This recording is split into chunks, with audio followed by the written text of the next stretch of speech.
Buong bayan ang nanood sa kanyang bantang ipapatay raw niya ang Pangulo, ang unang ginang at ang Speaker.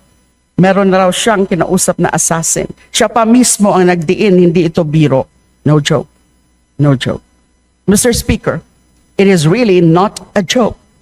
Under ordinary circumstances, when a death threat is broadcast live on the internet to the highest and fourth highest officials of the land, it is doubtful that the offender would remain free the next day.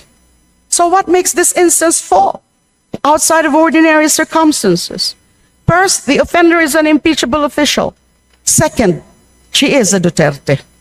Because of these extraordinary circumstances, VP Sara not only evades charges at this point, she even has no less than institutions shielding her as if her death threat broadcast live on the internet were nothing more than a joke.